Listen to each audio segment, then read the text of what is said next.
probably never going to catch an armbar like that, because if your legs are open that wide, someone with the hands in the middle, as soon as you start creating that angle, they should be bringing their hands back into like a frame position anyway. If someone kind of just stays like this, it's usually because they're a beginner. So if you are hitting, these big, big movements, then it's not because it's a fantastic technique, it's just the other guy doesn't know better. So what we need to do is we need to close the distance between Ben and I. Okay, so what I'm going to do is I'm going to go one hand over the top, pinching on the wrist, and the other hand's coming underneath to clear the other hand, and then pull the arm across into this position. Okay, so I'm always trying to get his arm over centre line. Okay, if his arm's over in the centre line, I have the opportunity to attack it. Okay, if he stays on this side, there's a potential, but there's also a potential he can get out.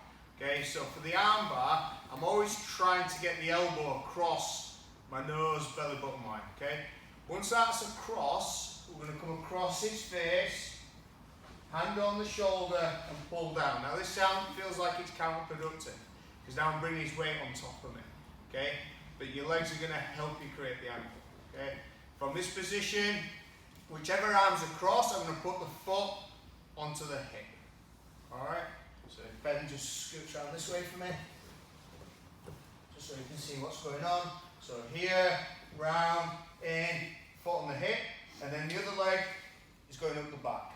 So I'm already starting to create a little bit of an angle. Okay, so I'm no longer nose to nose, nose is pointing to ear. Okay, so we're just going to drill that first before we start finishing the arm bar.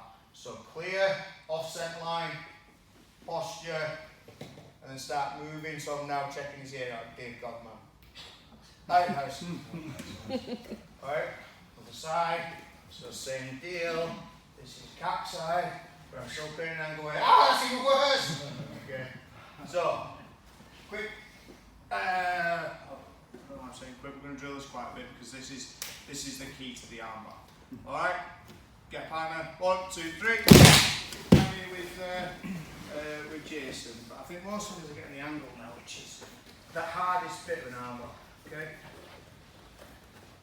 If his hands are in this position, it's a lot easier to clear this hand. So I just want to trap one hand. Okay. So if we end up doing this kind of thing, it can be hard to kind of clear both arms and then get this arm and tuck it in and do all this kind of stuff. So this is why I'm controlling the wrist on this side. This hand goes through. It's a lot easier to clear the hand. Okay, even if he pushes down dead out on my belly, really hard. There we go. Sorry, I'm not doing inside. So here, it's really easy for me to clear that hand. So now when I drag that arm in, yeah, it's super tight. I'm trying to get the elbow all the way across, not just centre line, but I like to kind of tuck it in either in between my rib or my hip, depending on kind of what kind of arm bar I'm going for. For now, you see how it's just tucked in at my rib, okay, and I'm keeping control of the bicep.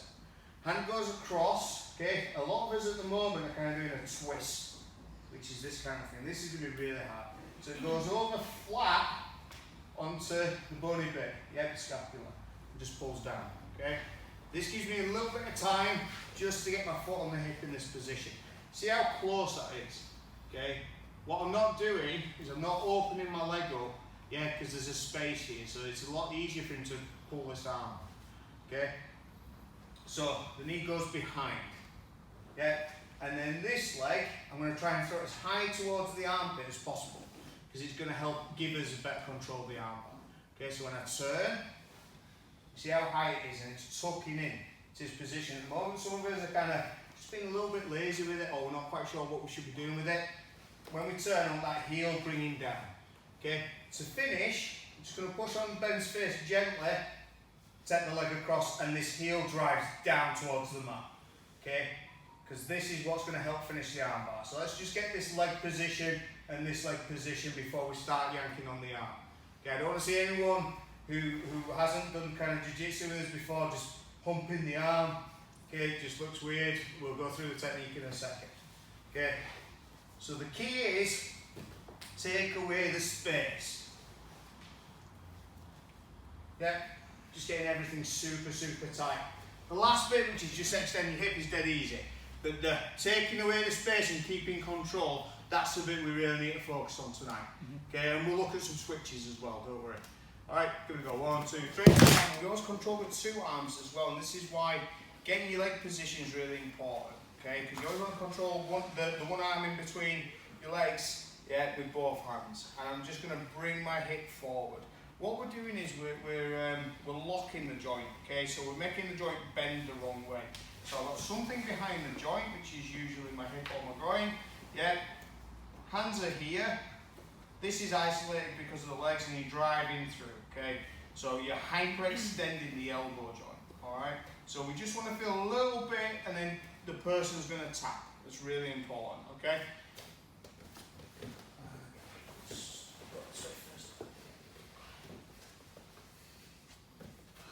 Okay, so again, we've got a good position. So I don't really need my hands, but I'm going to control with my hands, okay? I'm going to make sure those thumbs pointing to the ceiling, and we'll talk about that in a second. All right, and I'm gently raising my hip. Alright, so the heels are digging down, yeah, hands attached to my chest, the thumb pointing up, and I'm raising my hip. Okay, that's all I need to do to tap, not, yeah, that kind of shit.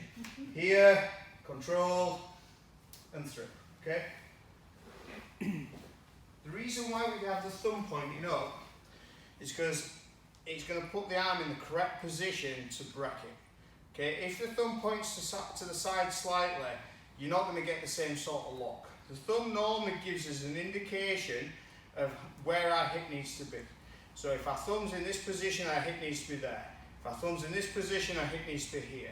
There are some rules that kind of get broken when we start looking at some different positions, but as a general rule of thumb, there we go, pun totally intended, okay, I'm looking to have that thumb pointing up, yeah, does that make sense? Give it a go, 1, 2, 3.